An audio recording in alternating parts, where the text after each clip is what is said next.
Good afternoon. This is Philip Koerper. This is the Philip Koerper Show. Oh, there is so much stuff to cover here. I just want to kind of just jump right into it. So excited that you guys are listening today. This is episode 93. This is April 1st, 2019.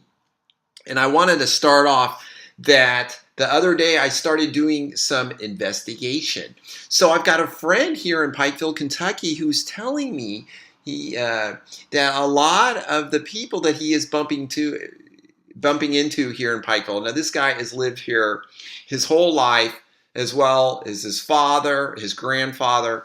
They were politicians. Actually, his family has been one of the very strong Republican families in this area. It's interesting that Pikeville is used to be pretty much mostly Republican, and just north of here, Prestonsburg was Democrat. And so anyhow, supposedly that's why after the Civil War, one of our presidents, Grover Cleveland, now I can't even remember who it was, but he was in the Army, and he was promoted down here in Pike County, at Pikeville, just because he wanted a Republican judge to do it. Anyhow, that's just a story that he told me. But he's telling me that many of his patients are switching their party from Democrat to Republican. He says they're just so embarrassed of the Democrat Party. Now, these people have been conservative Democrats for a long time. Part of the Southern Democrats, kind of the pro-slavery South remnants, and also the pro-FDR, Lyndon B. Johnson, kind of war on poverty, union coal workers. So anyhow, in Kentucky, the Secretary of State, she posts every month, in the middle of every month, the registered, people who are registered to vote. So this is really fascinating. So I was looking at these numbers, and last year I was looking at these numbers, and this, as you would probably imagine, most of Pike County, like I've said over and over, are registered Democrats. So in January 15th, there were 32,152 registered Democrats in Pike County, and there were 14,489 registered Republicans. Okay, so Republicans are outnumbered 2-1 in Pike County. And so February 15th of this year, and so if you look at last year's numbers, as I've looked at some of these trends, both these numbers, as this county has been growing a little bit, we've got a new medical school here, we've got a new optometry school, we've got some tech. The hospital that I work at has been growing. So actually this county has been growing in population. And so I was looking at the numbers last year, and you could see both the Democrats and the Republican numbers have been increasing. But now, going from January to February of this year, the Democrats went down by 57 voters. Just a small amount, but still 57 voters. And the Republicans went up 28. Okay, so this is a trend that I did not see last year in some of the months that I looked at. And then if you look at going from February to March, the numbers go down by 71. So the Democrats go from 32,095 to 32,024. 71 they go down. And the Republicans, they go up by 48. So I'm just looking at a snapshot here, but it's hilarious. It's hilarious. So my friend, I have some empirical evidence that what he is saying is true. I have not met anyone around here who voted for Donald Trump who is not going to vote for him again. I have not met one person. And I'm meeting many people who are so pro-Trump. I mean, I had a friend at work today, and she was so excited that she wanted to show me her Donald Trump shirt that she had on underneath her work outfit today. I mean, it was hilarious. People are coming out of the woodwork. I told you guys before, my Facebook post of me with the Trump flag that I have, 2020 Trump flag, that someone at work gave me. I posted that on Facebook, and I've got incredible. I don't have a ton of Facebook friends, but I've got over 250 likes and loves on this. People are just coming out in the open. Before last year, it's just like people are afraid to come out because we don't want to get beat up. We don't want to get our car keyed if we have a Trump sticker on there. If we have a Trump sign in front of our house, we don't want someone to burn our house down or break our windows. Really, we have been threatened. I have personally been threatened, cussed out. These young guys in Hawaii, we were hiking and I had my Trump shirt on, and they were carrying guns on this hiking trail, really weird, long rifles they were carrying. And they said, F Trump, looked right at me. And I just kept on walking. I was unarmed. I didn't want to be shot and killed. I have been personally just physically intimidated, cussed out up in Lexington. So anyhow, it's just truly amazing. I think Trump's, this Robert Mueller probe, how negative how this is really ruled for Donald is really just a huge victory for us. Some people saying he wasn't exonerated here. Well, it depends on how you look at this. So Bob Mueller is a prosecutor, and he looked for evidence of a crime so that Donald Trump could be prosecuted or indicted for a crime. Now, he's president of the United States. There's some issues there, but he could recommend to the AG Barr to prosecute or to do criminal activity for Donald Trump. He did not recommend any criminal activity. The probe was to find out if there was collusion with the Russians and the Trump administration. Bob Mueller does not have enough evidence to go ahead. It's interesting. Rush Limbaugh was talking about this today, that 37% of Americans in this one Harvard Capps Harris poll don't think, actually think, let's see, 37%, let's see here. Only 37% of Americans believe Special Counsel Robert Mueller's investigation into the Russia collusion hoax was justified. Okay, while a majority of 54% believe it was politically motivated. And so that's a Fox News article. And then an American Spectator article talks more about that. This is by David Contron. Voters agree with Trump on the Russian probe. Okay, and even the Democrats are going ahead. Most of the Democrats, Nancy Pelosi, they're not talking about impeaching Donald. As a matter of fact, Nancy wanted to silence that because there were leaks here that Robert Mueller was not going to be able to suggest an indictment for Donald Trump. No fewer than 68% of the voters answered accept finding. So 68% of Americans accept the finding of Robert Mueller's report. The survey also found that 64% of voters are themselves willing to accept the conclusions reached by the Mueller report, and 61% personally agree with him.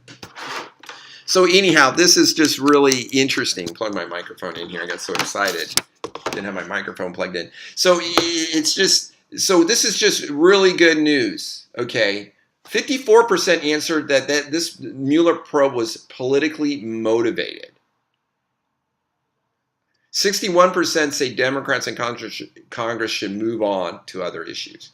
So anyhow, 31%, all likely U.S. voters think congressional Democrats should do their own investigation, even though Mueller probe has failed. 31%. So it's funny, the Democrats. So my friends, the Democrats. First of all, we want to see all 300 pages. Okay, really, we want to see all 300 pages. I tell them that's a crime. That's a crime. Now, this is New York. It's funny. I Googled, will Mueller's report be made public and stuff, and I get all this liberal nonsense. But anyhow, I wanted to look at this one article from the New York Times. Will the Mueller report be made public? It's largely up to the new Attorney General. Okay, and it's funny. But there is no guarantee, this report says, but there is no guarantee that the public will ever see the full report. The special counsel regulations say that Mr. Mueller must submit a confidential report outlining his prosecutorial decisions to the Attorney General. So he's a prosecutor, so we want to know what his decisions are. So Mueller on the collusion thing is just like, there's nothing more to do. But Mueller, being kind of a retarded here, according to Alan Dershowitz, he said, well, on the collusion, on the obstruction thing, I'll let Barr decide. So, of course, the Democrats are just, it's a feeding frenzy on that. Oh, yeah, see, Mueller didn't decide on the collusion, on the obstruction. Of course, I love how Rudy Giuliani explains that if Mueller finished his probe, Donald did not interrupt the probe. He was cooperated with the probe. That they got across the finish line on the probe. There is no obstruction of justice. Mueller did his investigation. Okay, this is stupid. Okay, also there's no crime here. There's no crime. Mueller did not find enough evidence to convict Donald on a crime of collusion or treason or whatever you want to call it. Of course, collusion is not illegal, but treason. Collusion is just really, are you colluding? Are you, what are you doing here? So I clicked on, I looked up what the statute really says. So this is a law. So this is like 600.8 notification reports by the special counsel. And it talks about this. And so the law says, at the conclusion of the special counsel's work, he or she shall provide the Attorney General with a confidential report explaining the prosecution or declination decisions reached by the special counsel. So Mueller decides. Mueller decides should Donald Trump be prosecuted on collusion. Bob Mueller decided no. That was his job. He said no. Now on the obstruction thing, he hemmed and hawed on that. And he said Barr can decide. So Barr and Rosenstein, the Deputy Attorney General, decided, oh no, they looked at things. There's not evidence for obstruction. So there you have it. Okay, so why is this confidential? Well, Bob Mueller, investigated 500 people, $35 million.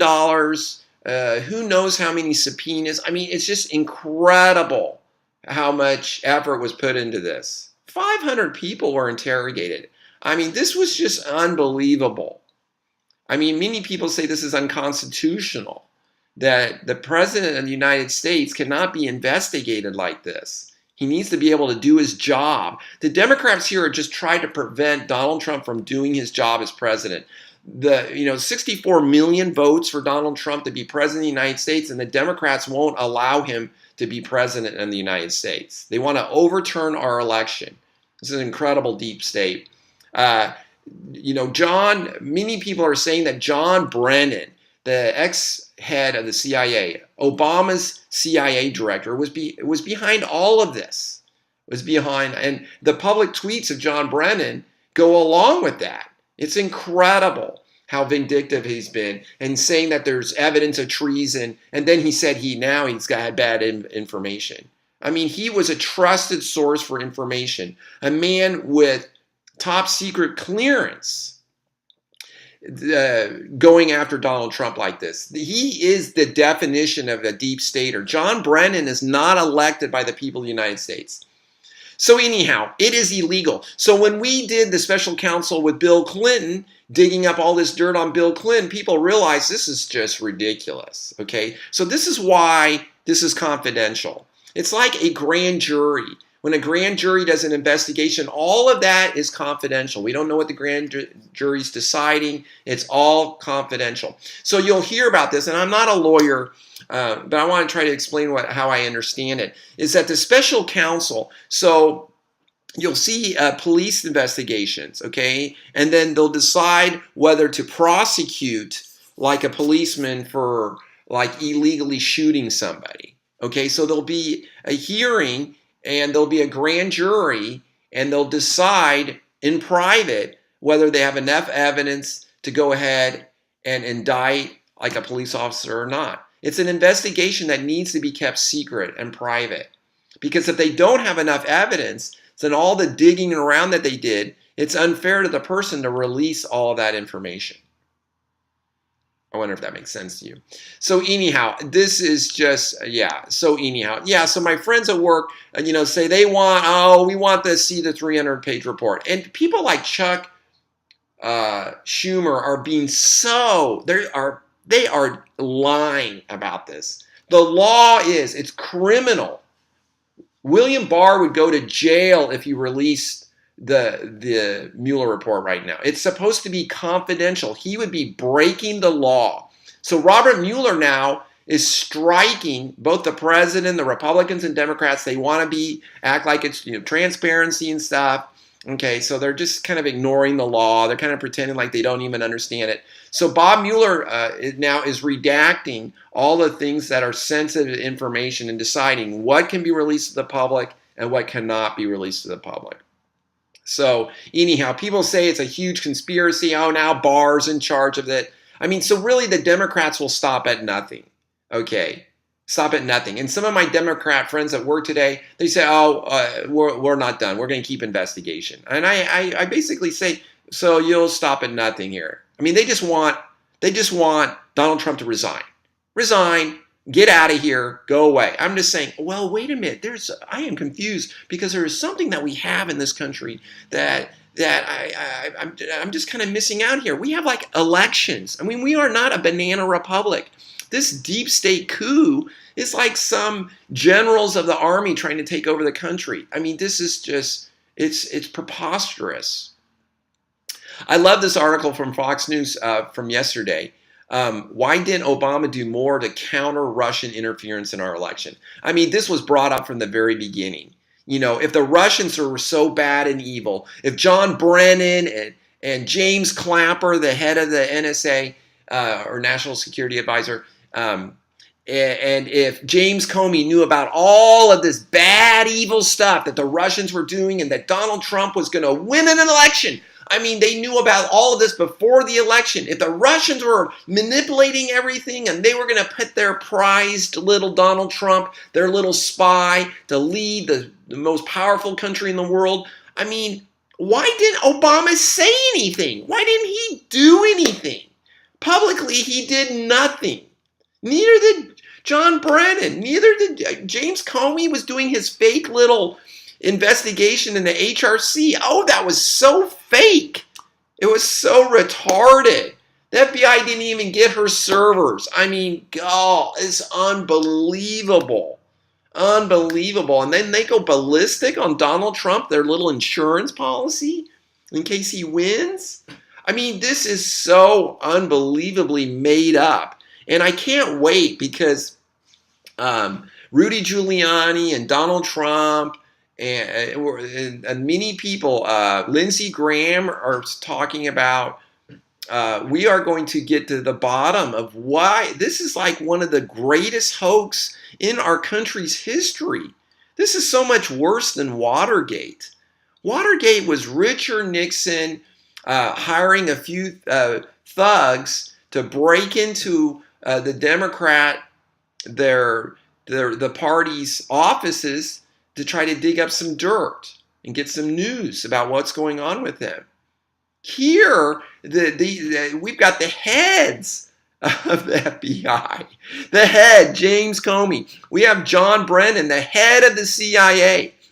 So it's being rumored now that John Brennan had the dossier and that he was trying to share it to everyone and wasn't getting very much traction, but he finally gave it to James Comey, who went and talked to the President Trump about it, and just only the salacious part about it. And then Trump goes, well, that's ridiculous. Well, then they leaked it to the press because now we've got something that James Comey shared with the President of the United States. So that's the news story.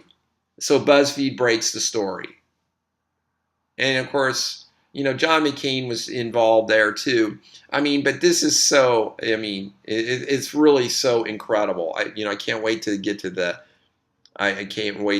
bottom of this. So this Fox News article is talking about there are a lot of unanswered questions arising from Robert Mueller's investigation, and some of the most compelling ones involve President Obama's seemingly inept handling of Russian efforts to interfere with the 2016 election. According to numerous reports, the Obama administration was well aware of the Kremlin's operation, but refused to take strong steps to address it until it was too late. We are told to believe that the White House didn't push back against Russia out of fairness to Donald Trump, and because it feared that doing so would spark public outrage.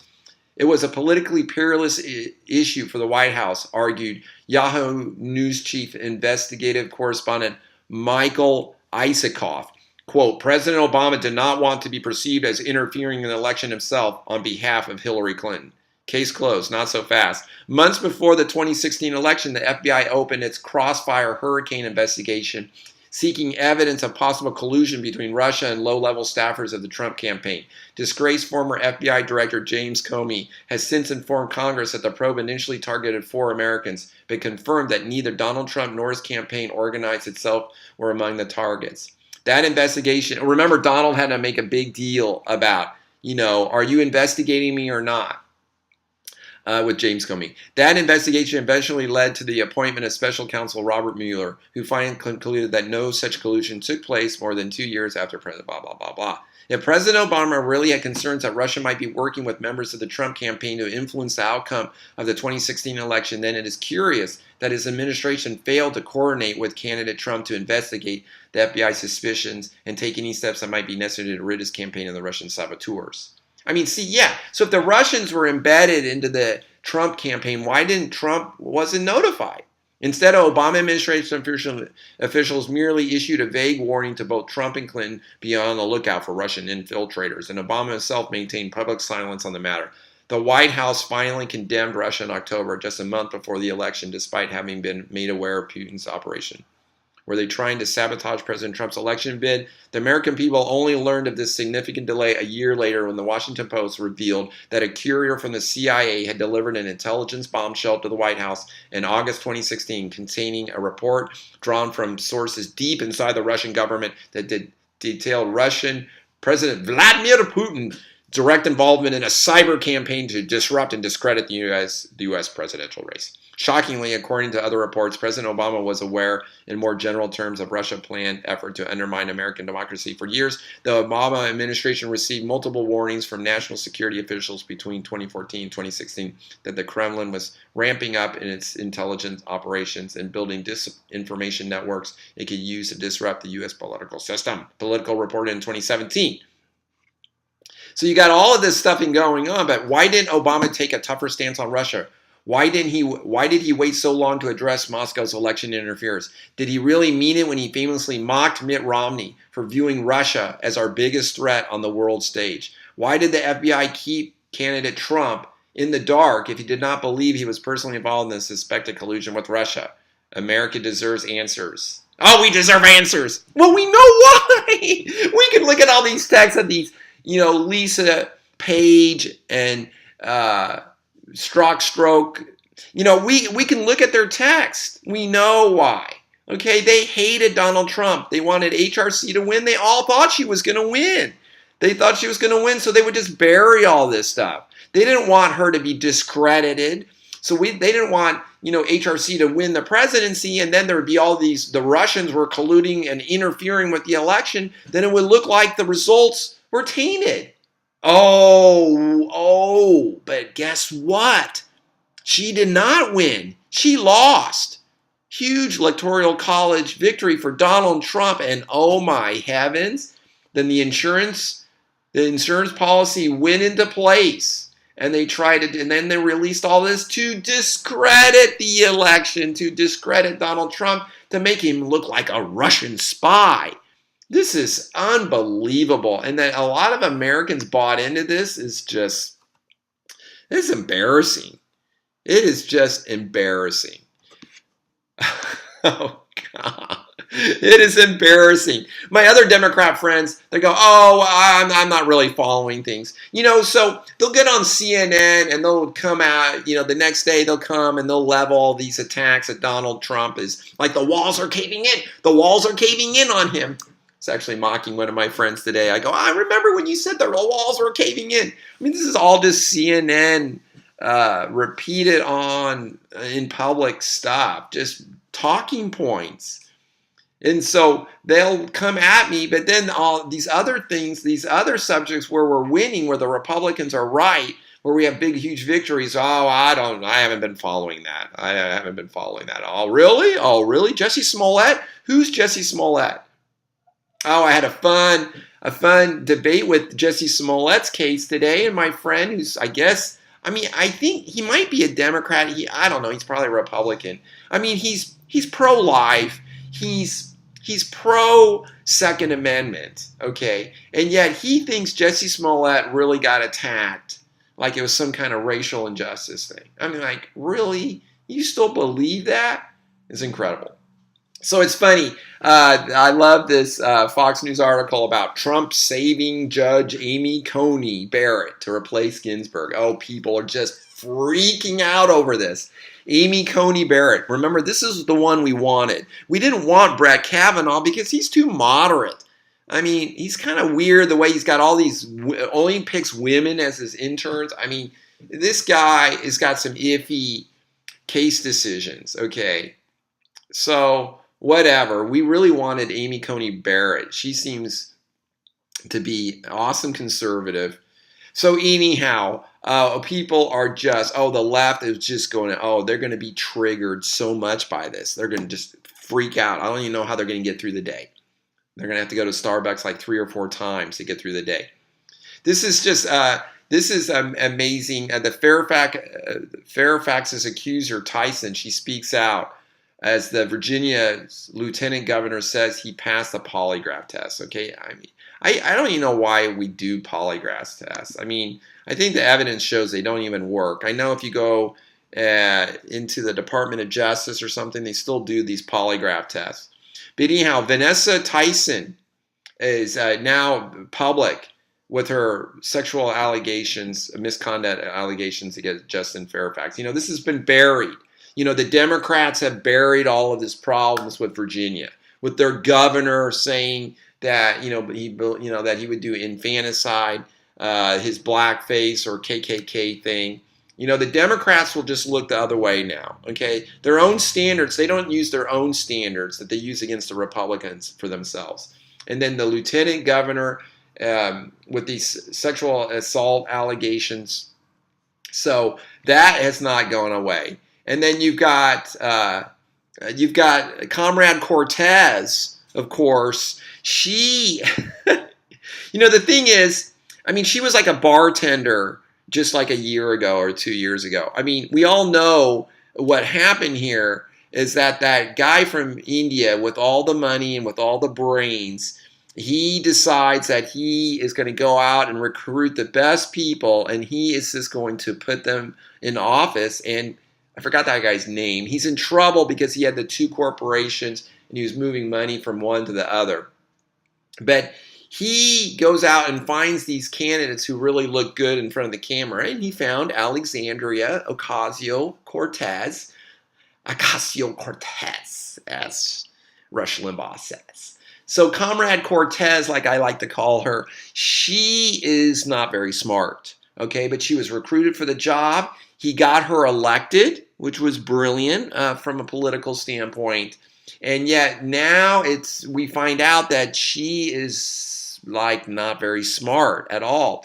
And she was claiming that the Republicans amended the Constitution. And that's how they got rid of FDR. Oh, Franklin Delano Roosevelt was president of the United States, but then the Republicans, they amend the Constitution and they kick him right out of office.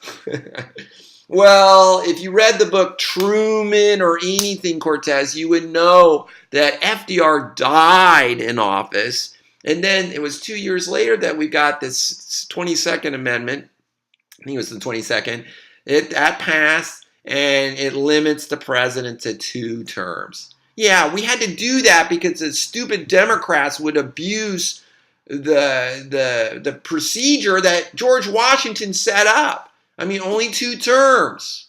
Oh no, but the Democrats, when they get a hold of power, they can't let go. They love power. They want to run everything. They want to boss us around. So anyhow, we had to wait for FDR to die. which he did. He didn't even tell Truman what was going on, didn't even tell Truman about the atomic bomb. Oh, FDR did not appear to care. I mean, oh, it's just ridiculous. He didn't help Harry S. Truman. But anyhow, so Comrade Cortez, I mean, is just clueless on this stuff. God. But anyhow, it's just not a surprise. Her poll numbers are really dropping now. People are finding that this fresh face is really not that smart. The Green No Deal, they call it the Green No Deal now. I mean, it's all dead. Even the Democrats have dropped that.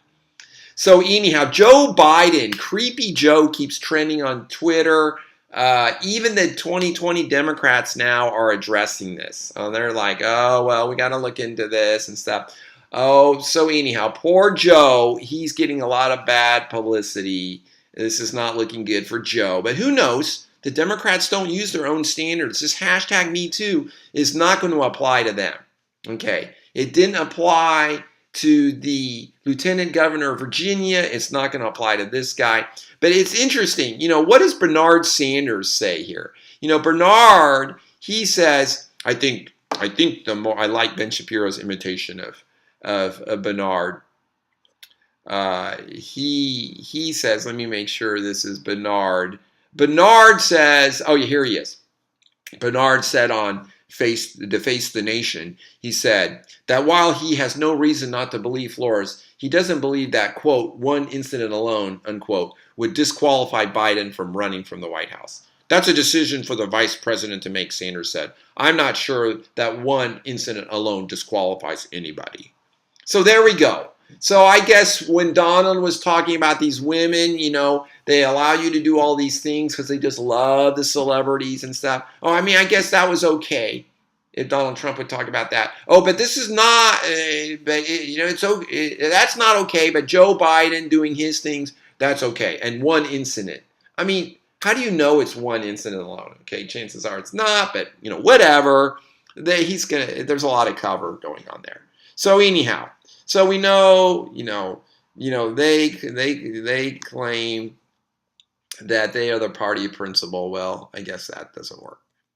This is why sometimes Republicans, we use the Democrat standards, and we try to turn the Democrat standards on them, but they don't follow their own standards.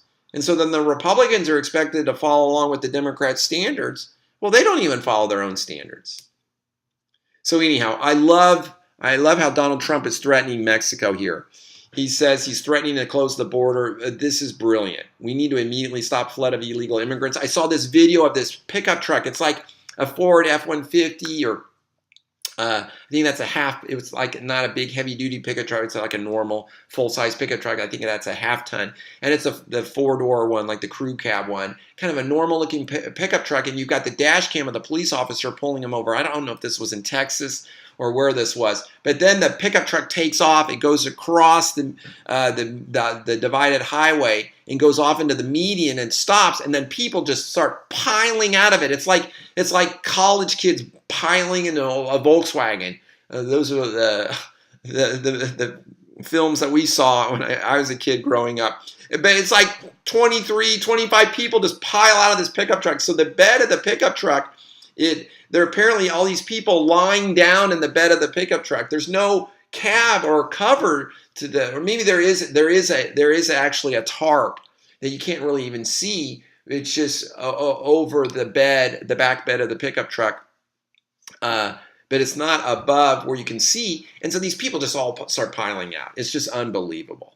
And so anyhow, Jay Johnson, who was DHS director under Obama, is saying we've got a crisis at the border. So anyhow, we need to shut the border down. We need to fix immigration. Good grief. I'm sure the Democrats will eventually will go along with this. But this is a national emergency. We need to do something.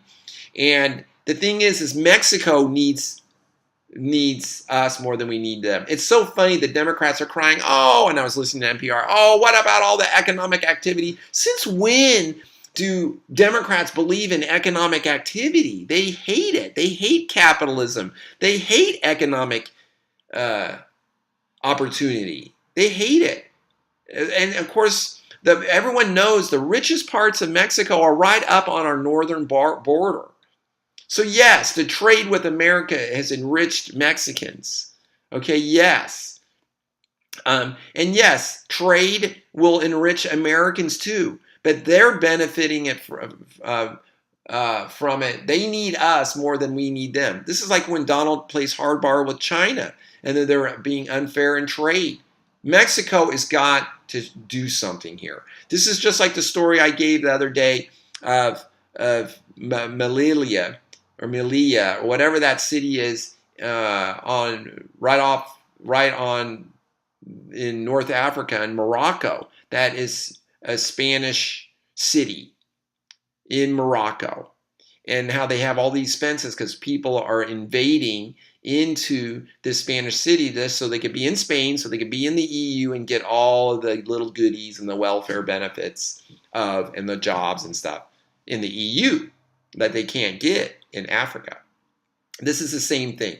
Well, and Morocco, the point is that Morocco is defending that border now and trying its best to prevent migrants from flooding over the fence into this Spanish city. Okay, Mexico needs to do the same thing. They're not. Okay, there's no evidence that Mexico's doing much of anything, and they're telling Trump, we're not going to be threatened by you. I mean, this is ridiculous. Okay, so I love it. Donald Trump has cut off aid to Guatemala and Honduras and all these other countries. I love it. We need to. And this is an article from even Reuters. Border row pitches Mexican president into deep water with Trump.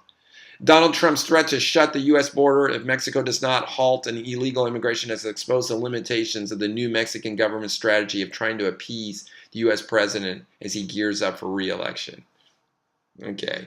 So anyhow, casting the government under leftist president Andres Manuel Lopez Obrador as the villain in a struggle to curb illegal immigration in the United States, Trump returned to a signature theme. No, okay, remember, you might read a little opinion into this piece. This is not an opinion piece. This is the new media. There is so much opinion put into these news articles. His words were a slap in the face to Lopez Obrador, who has refused to answer back to provocative comments from Trump. Instead, the Mexican leader has worked to cement his power base by combating poverty with welfare handouts and lambasting his predecessors as corrupt. On Friday, Lopez Obrador again said he would not quarrel with Trump, invoking love and peace and repeating his commitment to curbing migration. However, for former Mexican Foreign Minister Jorge Castaneda, Mexico faces incredibly damaging consequences if Trump does not go slow at the border, which would pitch Lopez Obrador into uncomfortable new territory. He's totally unfamiliar with international affairs. He'd prefer not to have to worry about these things, Castaneda said, noting that the U.S. president had trusted many governments. Nobody has been able to find a man to manage Trump. It's a mess. So this is so hilarious. So all of the former politicians of Mexico are yelling and screaming at Donald, okay? But the current politicians in there are trying to be nice to Donald. And why do you think that is? The same reason Morocco is trying to be nice to Spain, okay? Morocco wants to trade with the EU, so they better be nice to Spain. Okay, Mexico, if they want to trade with the United States, they got to be nice to us, okay? And they need to defend the southern border and stop encouraging all these people to come up north. And then these people come up here and work, and then they ship all their money back down to Mexico, or a lot of it. Wow, unbelievable. So speaking of unbelievable, this girl going to the University of South Carolina gets into an Uber car, apparently what she thought was an Uber car, which turned out to not be an Uber car. It was a black Chevy Impala. Well, they found this car a couple blocks away from this bar, and this is on video. You can see her getting into this car, into the back seat of this car.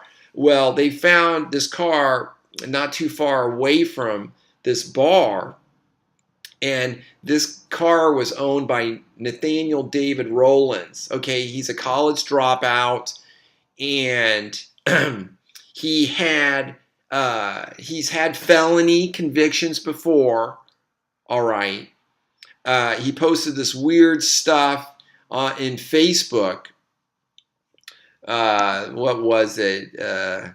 He posted on the afternoon of Friday, March 29th. So she got into the car like 1 a.m. Friday. So later on Friday, he posted on Facebook, "I'll love to do what yeah, but I do like darn if I can't do it without you." And from later that night reads, "It's only one me, all caps. I just make it look easy until you step in D's DESE shoes emoji." Whatever. So this guy, the police tried to pull over the car. He went running. They apprehended him. So he's charged with murder. There was her blood in the car. It's awful. It's just retarded. It's just awful. You know, what is going on here? So this guy, I guess, I don't know if he was just trying to do this on purpose, hang out at this bar and try to pretend he was an Uber. I don't know. It's just awful. What are the chances, you think, of getting in the car by mistake and it's some guy who's going to kill you? It's very sad. It's very sad indeed. You know, you don't hear much outrage over this stuff. You know, what's going on, you know, in these communities where people, this guy's only like 24 years old and he's just killing people. It's really bad. So anyhow, I mentioned Jay Johnson at the southern border. There's a crisis at the border. There's a lot of credibility with that. I wanted to close with the scripture from in Alma, in the Book of Mormon, in Alma 34. That I wanted to share this scripture with you. And let me find it here. Sorry. "For behold, if you have procrastinated the day of your repentance, even until death, behold, you have become subject to the spirit of the devil, and he does seal you his. Therefore, the Spirit of the Lord hath withdrawn from you, and hath no place in you, and the devil hath all power over you, and this is the final state of the wicked. Because the Lord hath said, he dwelleth not in unholy temples, but in the hearts of the righteous doth he dwell. Yea, he also said that the righteous shall sit down in the kingdom to go no more out, but the garment shall be made white through the blood of the Lamb." I really know that, I really believe that Jesus Christ is our Savior and that he died and paid for our sins. And so that we should not procrastinate our day of repentance, that we should keep working on changing. That's what repentance means, is to change and to follow God. And so we can become more like him.